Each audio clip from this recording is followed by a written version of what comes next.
Welcome to the Rethink Leadership podcast with me, Jeremy Blaine. I interview leaders, experts and business professionals from around the world who are bringing leadership principles and know-how into the digitally driven 21st century workplace, with focus firmly on the how-to rather than the what. Each episode is in aid of a charity chosen by my guests, and since 2020, we've made donations to over 80 global and local causes. Today I welcome Major General Robert W. Mixon Jr., US Army retired, to the Rethink Leadership podcast. He's the former commander of the 7th Infantry Division and now a leadership expert and best-selling author of The Power of Being All In. After his Army career, he led both manufacturing and non-profit organisations, giving him practical insight into leading through uncertainty and transformation. He now advises businesses across the US and teaches executive leadership at Washington University and SMU's Cox School of Business.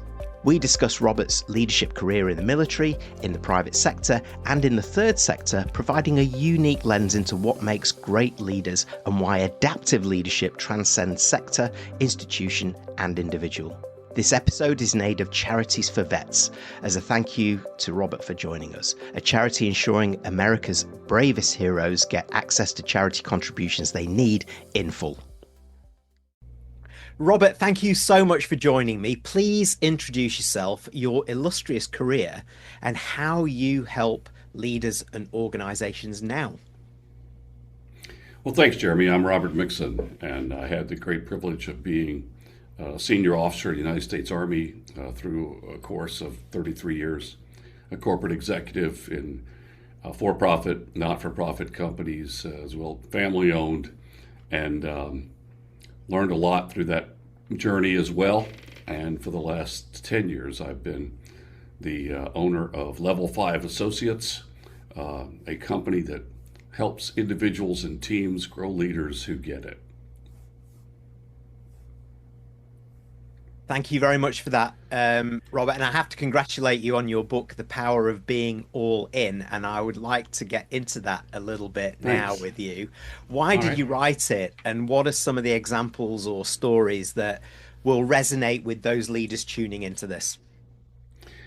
Yeah, thanks, Jeremy. The Power of Being All In is basically a story of adaptive leadership and how effective leaders adapted to the tremendous chaos that emerged in our world over the last 5 or 6 years, as all of us, I think, are well aware. I had written an earlier book called We're All In, The Journey to a World-Class Culture.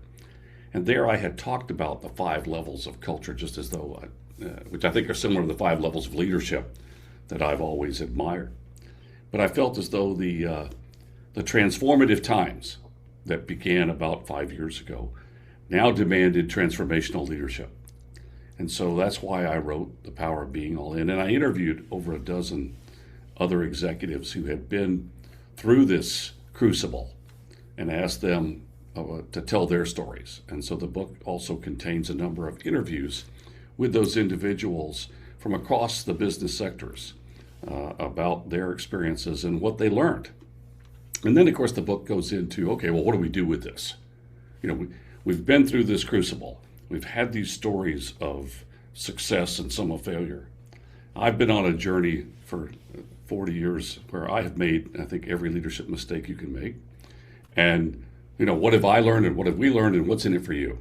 What can you take away to become a more adaptive leader and to use the big 6 principles that I've developed through the help of many others to be adaptive to the world we're in? And not try to be a leader in a world that's no longer the world we're in, and therefore you're not going to be relevant to it. And based on the interviews that you did with the 12 leaders there, you don't need to name names, but were there any lessons that came out that would be useful for those tuning in around what adaptive leadership is all about?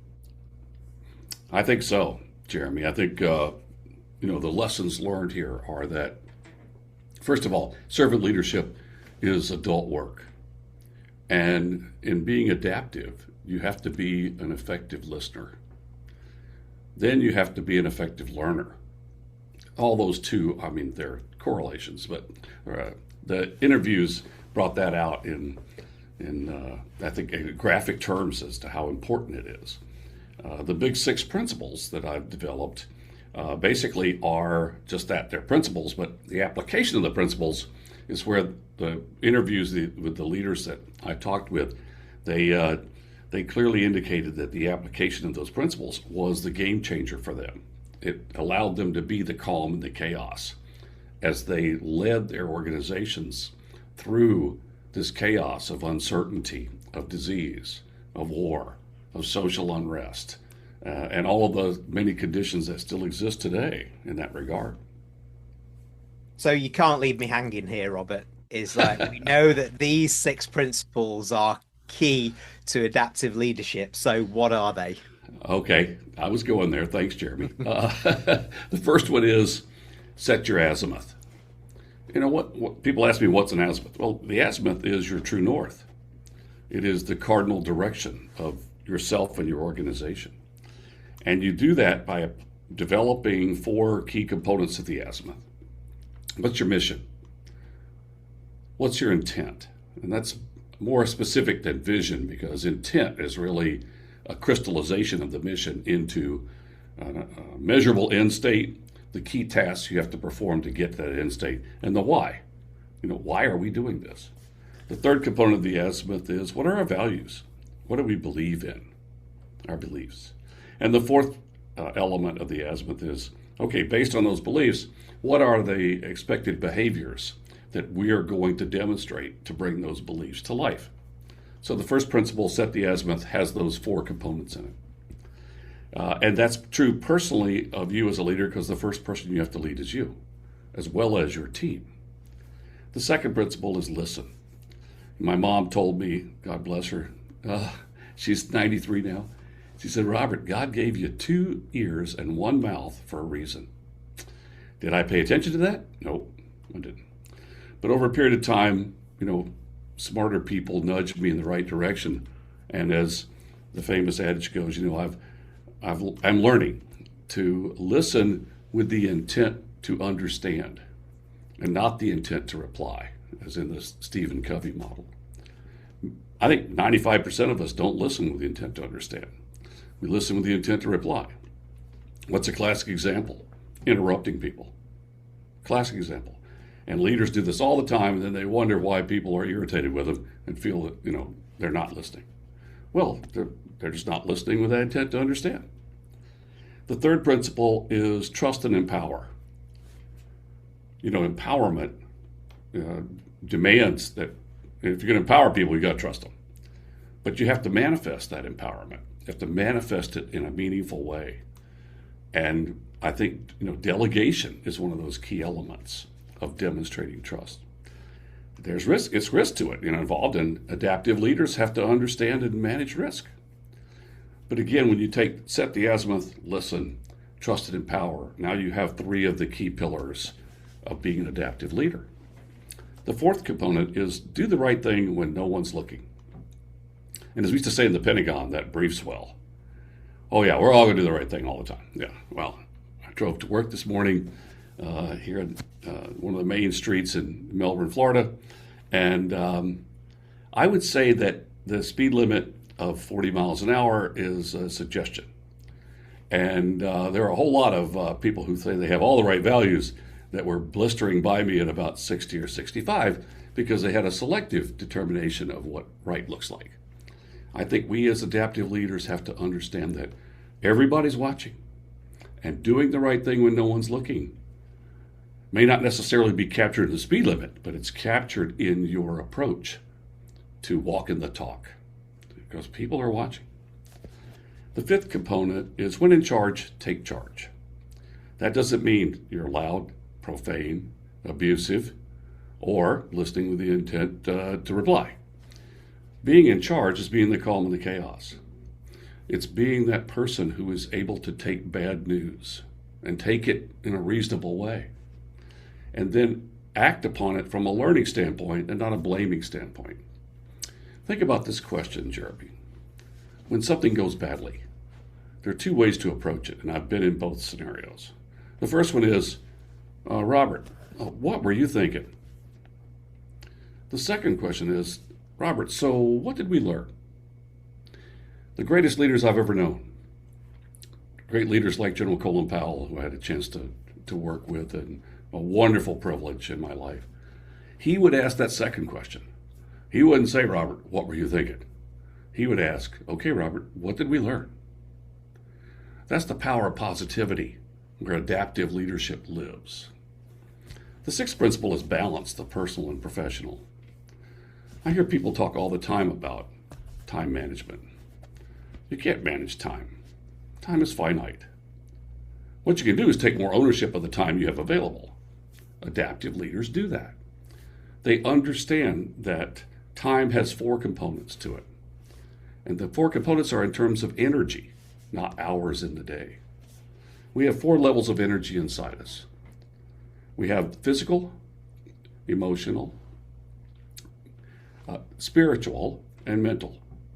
Those four components, if we nurture those energy levels in ourselves and others, give us the ability to have balance in our lives. So we need to understand that in the adaptive leadership environment we're in now, those levels of energy are the key components of being able to bring the other five pillars, the other five principles to life, but we have to actively nurture them. So that's really a snapshot, a Happy Meal version of the big six principles, Jeremy. Thank you very much. And as you're going through it, Robert, it's clear these are entirely human-centered. Yes. For self, how we interact with others, how we interact ourselves when no one's looking as well. I think that's a really great one, actually, is that do you walk that talk as a principal or just when the cameras are on, I guess. Yeah. So I'm sure we'll come back to a number of these as we go through the rest of this, because I'd like to come to your unique perspective. You have a military background, but you now work in the corporate and public sector landscapes. You can see all sides of the fence, really.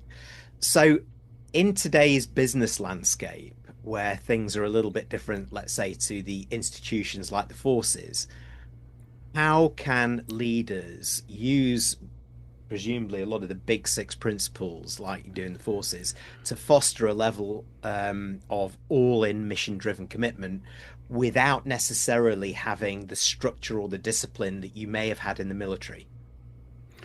Yeah, I think that's a great question, Jeremy. You know, I grew up in what I call the culture of compliance. We did what we were told to do when we were told to do it. And there was no real discussion of why. I think today we have to live and foster a culture of commitment where we are all in. The way you get there is you have to start by leading yourself. When I'm coaching my individual leaders or my teams of leaders, we start with the first person you have to lead is you. In the words of one of my, I think, wonderful colleagues, Brigadier General Becky Hallstatt, who wrote a book called The First Person You Have to Lead Is You. We start there and we say, okay, what is my mission statement? My personal mission statement. Who am I? What do I do? Why do I do it? So we start with that personal mission statement, and then from that personal mission statement of 2 or 3 sentences, we develop a personal leadership philosophy. Okay, what do I represent based on that mission? And in the book, The Power of Being All In, I have put my personal leadership philosophy in the book so that everybody could see, okay, I had to learn this. I had to develop it over iterative, sessions, and you're not going to do one draft final copy.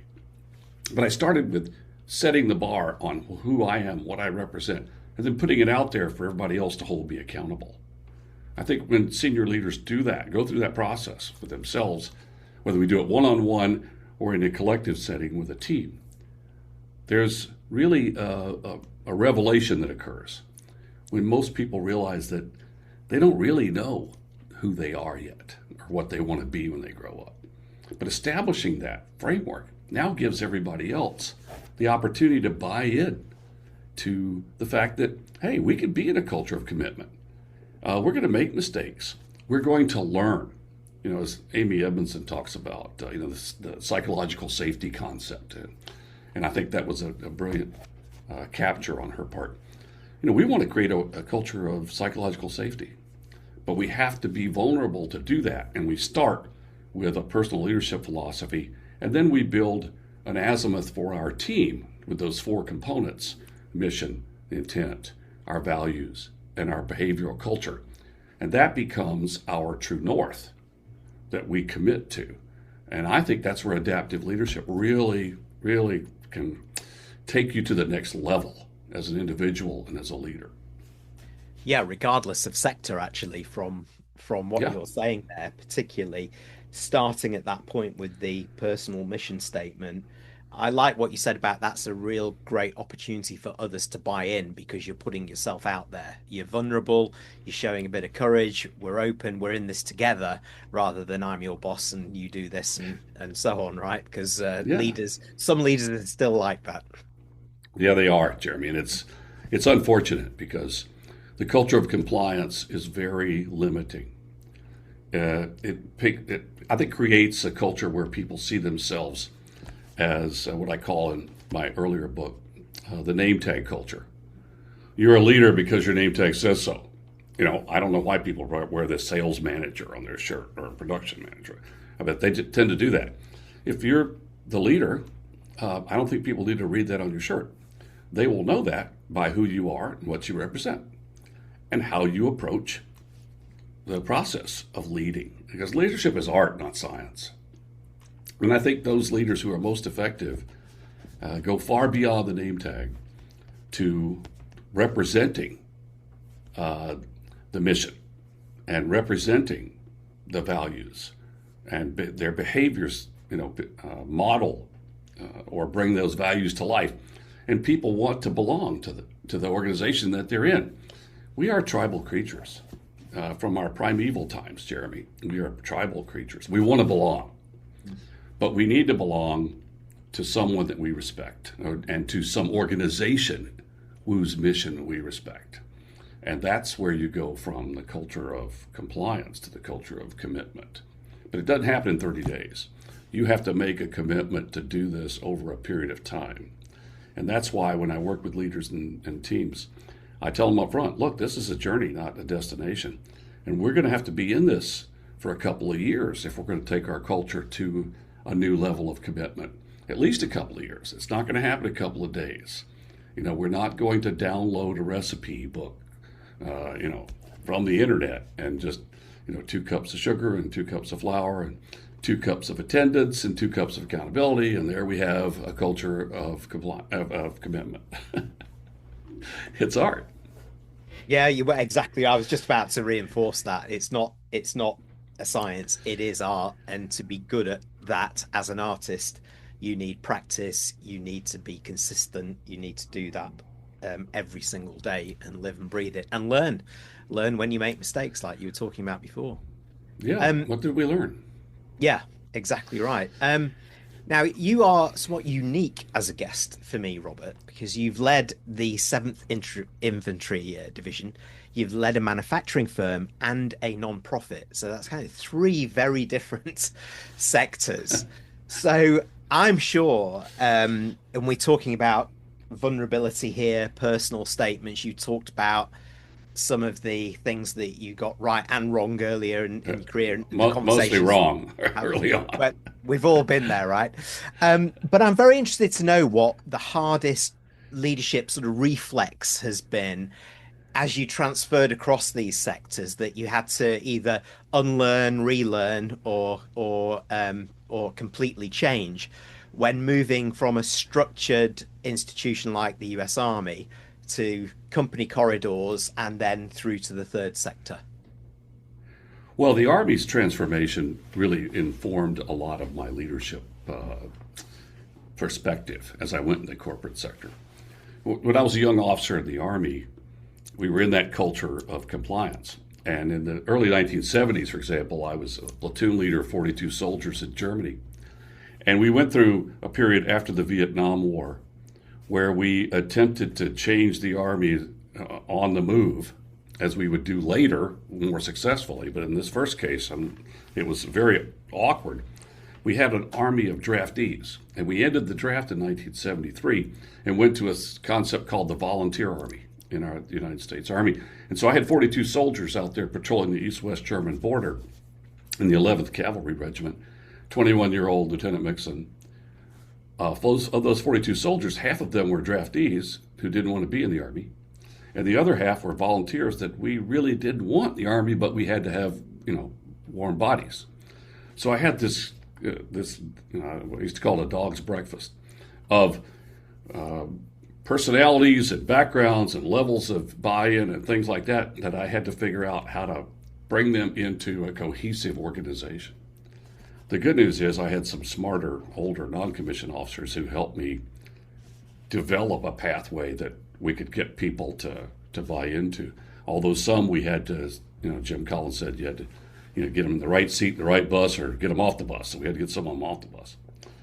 Later, the Army transformed into much more of a learning organization through the concept of the after-action review. That occurred in the mid-1980s as we grew an Army that was going to be world-class coming out of the 1970s, using the after-action review as a learning tool, where every unit and every mission had to go through a process of assessment of, okay, what was this mission we just did? What happened? What went well? What did not go well? What did we learn, and what are we going to do with it? And who's going to do it by when? So there was some accountability there.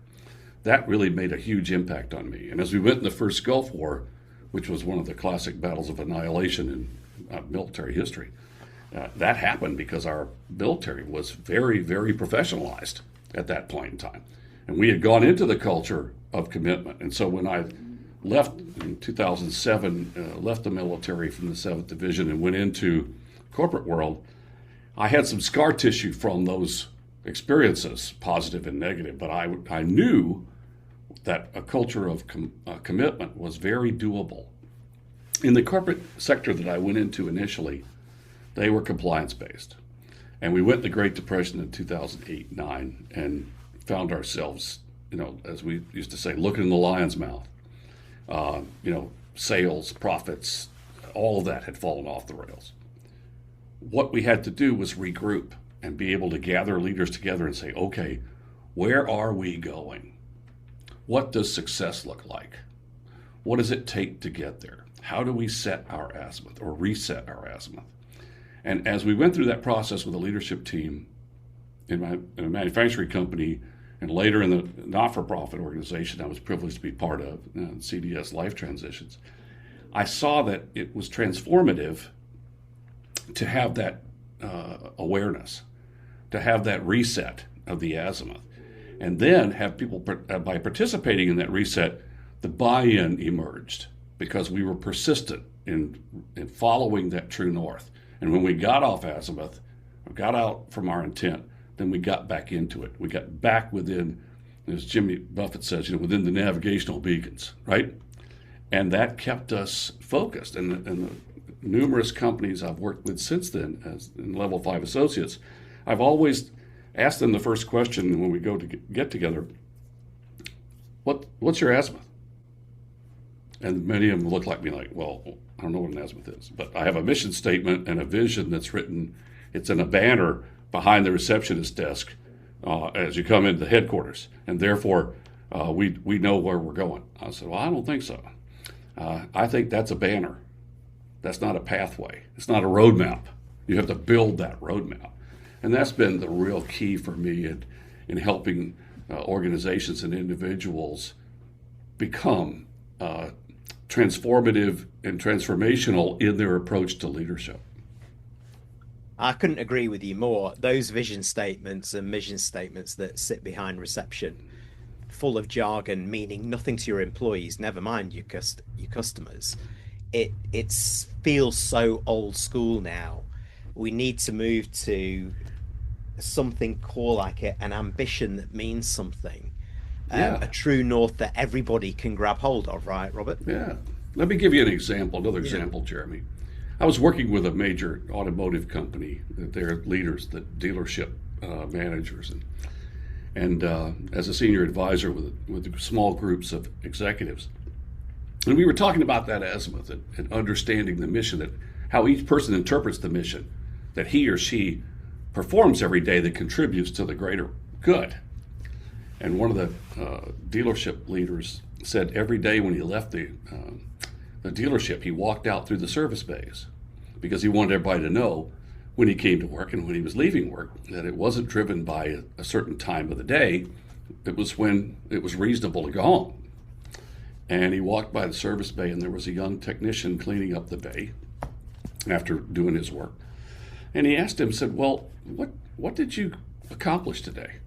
And he expected the technician to say something like, well, I did 11 work orders, and I upsold 4 components, and I improved my test process on the transmissions of these 6 vehicles.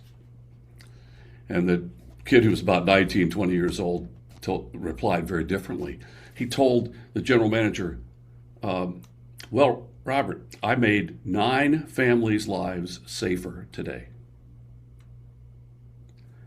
To me, that's just a classic indicator of creating a culture of commitment, where you have your mission statement of the organization has been translated by the individual into a value proposition that he or she can bring every day and say, I'm all in. Yeah, I'd add another C to that. That's working with commitment and care, isn't it? It becomes you have those values which you've adopted due to that culture, and it means something. And therefore, a 19-year-old can say, "Yeah, I'm proud to say that these families are safe." I get that completely. Yeah. In many industries, be it the manufacturing industry, the automotive industry, etc., we're in a time of unpredictability and uncertainty, particularly as we're coming into 2026. And you often teach about this, and you talk about this, and you talk about that need for adaptive leadership. So when a leader is facing unpredictability and uncertainty and needs to make decisions without all the facts, from your experience, what's the first step they should take to maintain the confidence of their team, but also remain honest about the risks? Once a leader has established his or her philosophy, and the team has established their azimuth, where are we going? I think there's a trust factor that emerges, and the leaders in their philosophy, for example, in mine, if you read that in The Power of Being All In, you'll see a statement there that says, "You can count on me," and I mean that. And I think a leader who says that has to be, accountable to it. But the team members need to understand that when a decision is made, he or she is taking the best interest of the organization into account with what he or she knows at that point in time. That doesn't mean it'll be right. That means that you may have to go back and say, okay, I screwed this up. You can delegate authority, but not responsibility. And there are times when the leader simply has to say, okay, I didn't do this well, so let's relook it. But they shouldn't withdraw from making the decision at a point in time when it needs to be made, with the information you have available and the experience you have available. And I think leaders who have that approach will have the trust and confidence of their teams, who know that they're not going to be perfect, but they're going to act within the best interest of the organization, and they're going to act within the time frame that when the decision needs to be made. That procrastination is a decision in its own right, but it's rarely a good one. I think sometimes you just have to, as we used to say in the Army, you have to move out and draw fire. Yeah, I get that, and I think some leaders may be immobilized by unpredictability and uncertainty because they really haven't found their true selves as yet, and therefore can't communicate in a way that is meaningful to people, that says, look, I get that you don't know X, Y, or Z, but we're with you. Let's go down there. So that, like you say, it goes right back to what you said. That's the first thing. One of the first things you said, that personal mission statement that everybody can buy into, right? Yeah. Who am I? What do I do? Why do I do it? one or two sentences. And then the philosophy that comes from that is no more than a page long. But it takes that mission and it crystallizes it into your values, your operating principles, your way of doing things, and your commitment. And then what I have done with my philosophy, because again, I've been taught by people a lot smarter than me, is I sign it and I date it so that people know I didn't write it in 2016. I wrote it, within the past year. And every year on my calendar, I have a benchmark to re-sign and redate my philosophy. And if it needs to be edited or changed a little bit, then that happens. We learn, we grow. But then it's a living document that people can see. You've put it out there, and now they're going to hold you accountable to it, and you're going to hold yourself accountable to it. That's the primary thing. Yeah, exactly right. Well, look, I'm going to put you on the spot for the final question, which is actually a two-parter, because we're rapidly moving already towards the end of, well, not towards the end of January, but it feels like it with the amount of work I've done already. Time flies at the moment. We're staring at the 2030s ahead. So for those tuning in, Robert, what would be your 3 pieces of advice for them to go all in, which is where we started this conversation, which sets themselves apart from the rest? And the second part of that is, well, what contingencies should they have in place also before they start, particularly if they're going to be leaning into the adaptive leadership philosophy? Well, first and foremost, I think you have to establish who you are, what you represent. That's going to be your true north going forward. And no matter how much the world's chaotic pathway takes us and yanks us around, you can always go back to that true north statement or that true north establishment. Second is, you've got to continuously work to actively listen to your team and collectively adapt to the environment that you're in. You got to be able to see yourself, see your competition, and see the business environment that you're in near real time. And that takes keeping your ear to the ground. It takes asking questions in a meaningful way, asking power questions of your team. For example, what's the biggest challenge you're facing today? What's the resource you feel like you have the least of? And if you had more, you'd be more capable of doing what you need to do. Where do you think our weak points are today that our competition can take advantage of unless we adapt? Those power questions are part 2 of the leadership model. I think that will serve you well. And third is, establish in your own organization where the big 6 principles live, and then develop metrics so that you can measure the progress you're making towards achieving your end state, so you can achieve the key tasks. That which is measured gets done. Develop a scorecard system that's not just KPI focused, but it's cultural focused, so that you can measure the health of your culture at any point in time, and then act on those areas where there's a weakness. That'll give you the ability to navigate the uncertainties, not completely or perfectly, but navigate them with confidence so that people will want to be in your tribe, on your team, creating conditions for success. Well, I'll add a fourth to that, Robert, which is to appeal to those listening to this to go and find The Power of Being All In. Robert's book, get hold of it, get deeper into this too. We've sadly come to the end of the conversation, Robert, but thank you for being so open in your sharing. So how do people get hold of your book, find out more about your company and services, and connect to continue the discussion?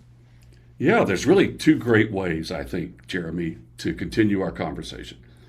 Go to Substack and look at Robert Mixon, altogether, .substack.com.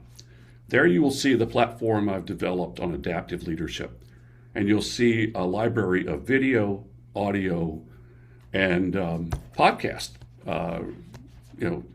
recordings where I talk about the Big 6 and the application of the Big 6.